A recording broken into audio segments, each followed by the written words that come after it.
commence. Alors, avant de commencer mon sketch, puisqu'on l'a pas fait avec Sébastien, j'aimerais commencer quelque chose qui, dans ce milieu, c'est un petit peu dans les mœurs, hein, c'est un petit peu une tradition, hein, comme par exemple pour les comédiens, de ne pas porter de verre en étant sur scène, ou la lapidation au Moyen-Orient. J'ai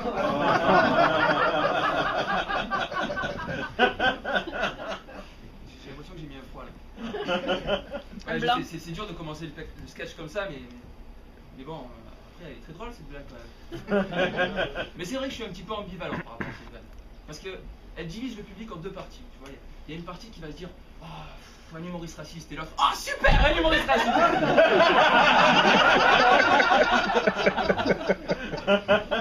Bien, je disais donc, c'est une tradition, donc je vais m'y plier et je vais vous le demander. Comment ça va ce soir? Ça va. J'ai dit que j'allais vous le demander. Pas que vous ayez réponse. Après tout, le fait que vous alliez bien ou pas ne met pas d'un grand intérêt à moi. Non mais c'est vrai. Non mais c'est vrai. En plus, on peut pas dire que vos réponses soient franchement honnêtes. Tu vois, je veux dire là, je vous ai demandé comment ça va, tout le monde m'a dit 60 personnes, tout le monde m'a dit oui. Ça veut dire que dans la salle, personne n'a de problème. C'est ça. C'est ça. Tout le monde va bien. Ouais. C'est ça, ça. Il y a rarement un mec, tu vois, qui m'a dit oh ben vous savez, moi en ce moment c'est pas la joie. Mes enfants sont partis, ma femme m'a quitté et j'ai raté mes 3 tentatives de suicide. Mais bon, je me suis dit qu'en venant voir votre spectacle, peut-être que j'en oublierai mes envies de mort. Ça se passe rarement comme ça, hein. Et heureusement d'ailleurs, hein, heureusement, je m'en voudrais d'empêcher de par mon talent que les envies d'un homme se réalisent.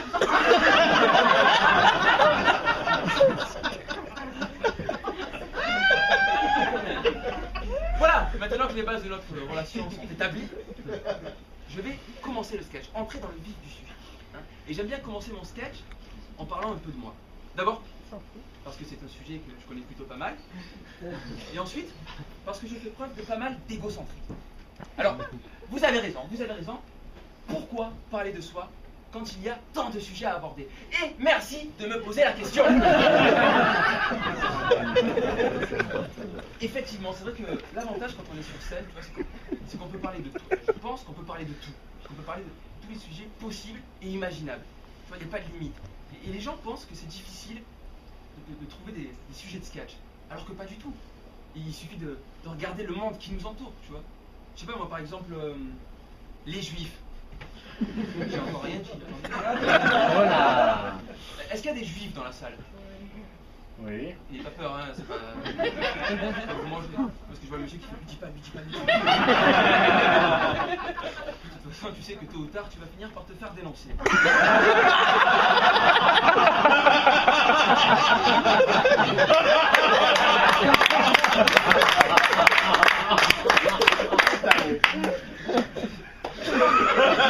C'est même un grand taré.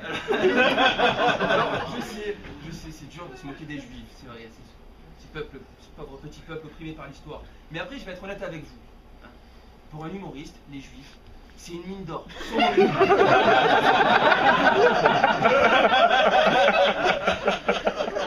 Bon, après, il n'y a pas que les juifs, hein, c'est parler d'argent. Qu'est-ce qu'il y a les Roumains. Est-ce qu'il y a des Roumains dans la salle? Non, sérieusement. Ça, c'est bon. Est-ce qu'il y a des Juifs? Elle m'a dit oui.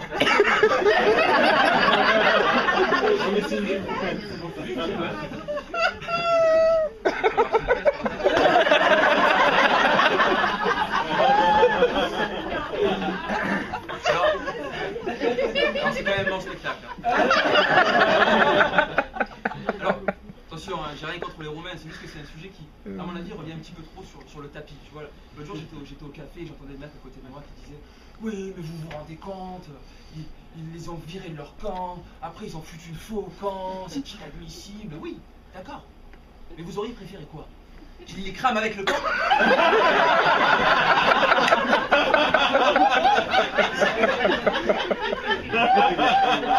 Moi j'appelle ça sauver des vies.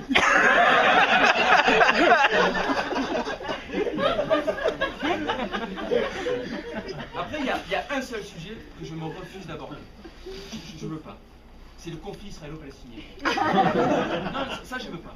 Non, je veux pas. c'est démodé. C'est démodé.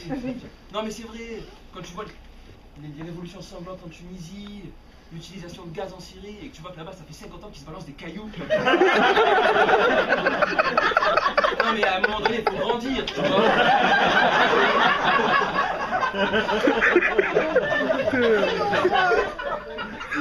Alors attention, attention. Attention. Vas-y, respire.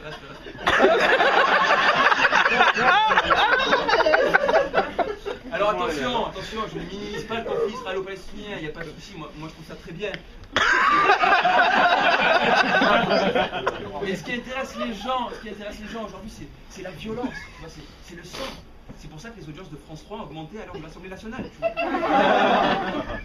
Superbe transition. Mesdames et messieurs, est-ce que dans la salle, des gens ont déjà regardé les séances de l'Assemblée nationale? Je ne demande pas à vous. Oui.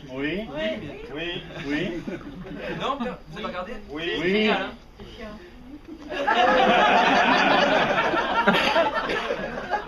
Voilà, ça c'était la partie politique de mon sketch. De toute façon, je ne saurais pas trop quoi vous dire sur la politique. On va dire que cette dernière année, il ne s'est pas passé grand-chose. Non. Si, non, c'est pas vrai.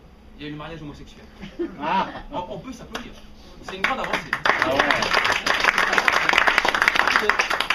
Mesdames et messieurs, la France est le 14e pays du monde à adopter le mariage pour tous. Heureusement, il reste encore quelques 180 pays d'irréductibles gaulois qui résistent à l'envahissement. Je plaisante.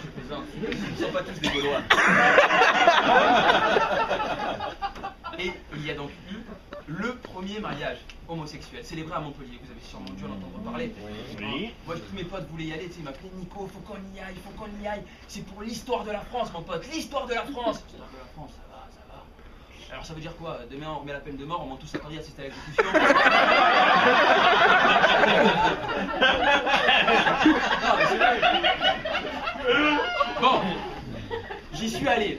Pas pour l'histoire, mais pour rigoler un peu. Et honnêtement, ayant déjà assisté à un mariage hétérosexuel, là, il n'y a rien qui change. À part que, bon là c'est un mec en costard, bah, c'est un mec en robe blanche. Non, là où ça aurait été intéressant, vraiment, c'est que ça se passe dans une église. Et là, j'y serais allé, moi, tu vois, mais de bon cœur, juste pour voir le curé prononcer ces mots. Jean-Claude, acceptez-nous de prendre pierre pour époux, jusqu'à ce que les flammes de l'enfer nous séparent. Tu peux aller plus loin, tu sais, si ça se passe dans une église, tu remplaces l'alliance par un préservatif. Juste pour faire chier le peuple. Tiens, le pape d'ailleurs. Le mec, c'est pas la plus grosse arnaque du siècle. Le mec, il a des millions de fidèles. À chaque fois qu'il fait un discours, il y a des millions de personnes sur la place Saint-Pierre et le mec, il leur parle en latin. C'est-à-dire que sur ces millions de personnes, personne ne le comprend. Tu vois. Si ça se trouve, le mec, il donne la recette des pâtes polo.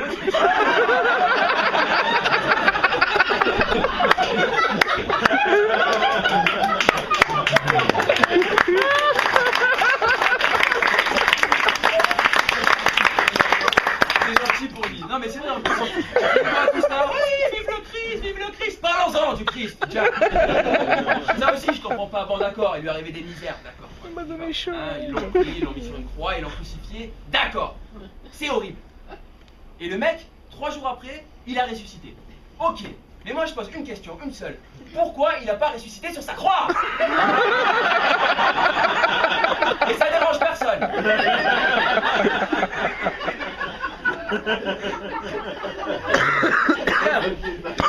Comme vous l'aurez vu, je ne suis pas toujours à aborder des sujets tabous, donc surtout en ce moment où les gens sont un petit peu frustrés, sont un petit peu en colère avec les crises financières, tout ça, les gens n'ont plus d'argent. Bon, moi je suis intermittent du spectacle, hein, donc je ne vais pas non plus vous parler d'argent, étant donné qu'au vu de ma situation, c'est quelque chose que je connais assez mal. C'est vrai. Un intermittent du spectacle qui vous parle d'argent, c'est un petit peu comme un Somalien qui vous parle de son repas de midi.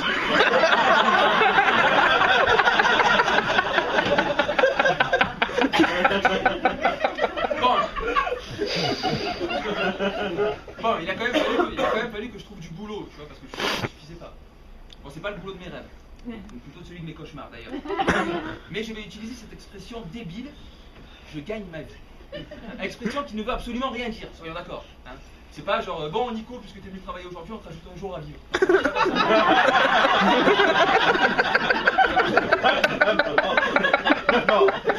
Ou alors ça marche comme ça. Et c'est pour ça que Johnny prend pas sa retraite.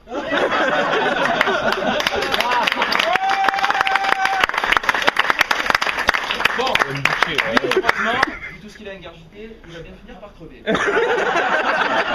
Attention, je suis pas en train de dire que je souhaite la mort de Johnny Hallyday. Non, ce serait horrible. Imaginez, non, ce serait vraiment horrible. Il va être obligé de se retaper tous ses clips dans tous les JT, tous les ans. Ah, et puis tous les ans, tu sais, à l'anniversaire de sa mort, ça aussi c'est l'anniversaire. Tu fais quoi hein. Et alors le mec, ça fait 1 an qu'il est mort, tu fais quoi? Tu vas sur sa tombe avec un gâteau sur lequel il y aurait une bougie avec marqué -1.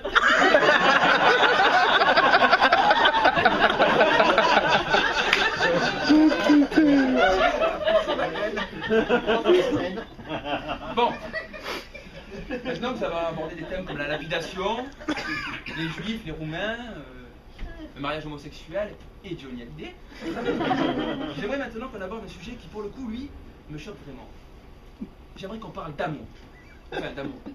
Je parle de cette réaction chimique, hein, vous savez, qui se fait au niveau du cœur chez la femme et au niveau de la carte bleue chez l'homme. Bravo. Bah, dans les centres commerciaux. Dans les centres commerciaux. Alors,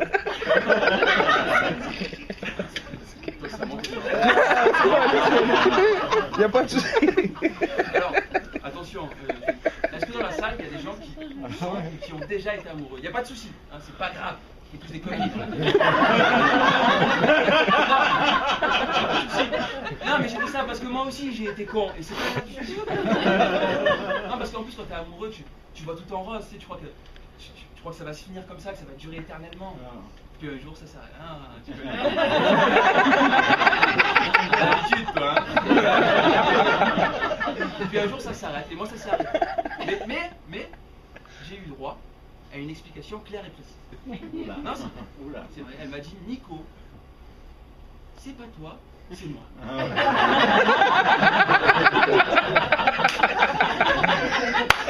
Explication claire. Mais bien évidemment, c'est toi. Puis c'est quoi cette expression à la con, c'est pas toi, c'est moi? Il y a vraiment des gens qui pensent que ça va aider des personnes à aller mieux. Ça n'a pas de sens. C'est comme si tu allais voir un cancéreux en phase terminale et que tu lui disais tiens mon pote, prends ces antibiotiques, ça ira bien. Bon. On va aborder. Non, c'est vrai. J'oublie. Sébastien qui s'impatiente. Mais je t'ai dit, c'est mon spectacle. J'ai eu des gros problèmes. J'ai tenté de me suicider, mesdames et messieurs. J'ai tenté de me suicider en regardant toutes les saisons de Plus belle la vie d'affilée.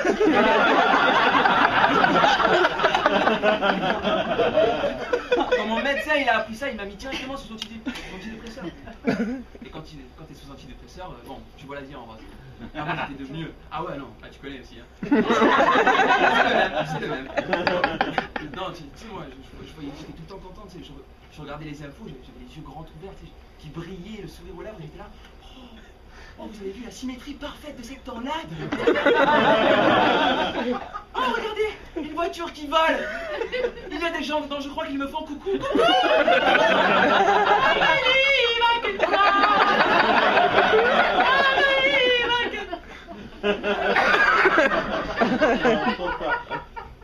Et il sort qui me regarde de façon noire parce qu'il m'avait dit chante pas. Bon conseil, Marc. Je sais. Bon, maintenant que mon sketch touche à sa fin, j'aimerais qu'on parle d'un dernier sujet. J'aimerais qu'on aborde la nécrophilie. Alors, la nécrophilie, qu'est-ce que c'est? Qu'est-ce qui se passe? Ah, c'est bon? Ah, ok, d'accord. Je crois que j'ai dépassé le temps qui m'était imparti. Bon, ben, mesdames et messieurs, je crois qu'on ne pourra pas parler de nécrophilie. Dommage.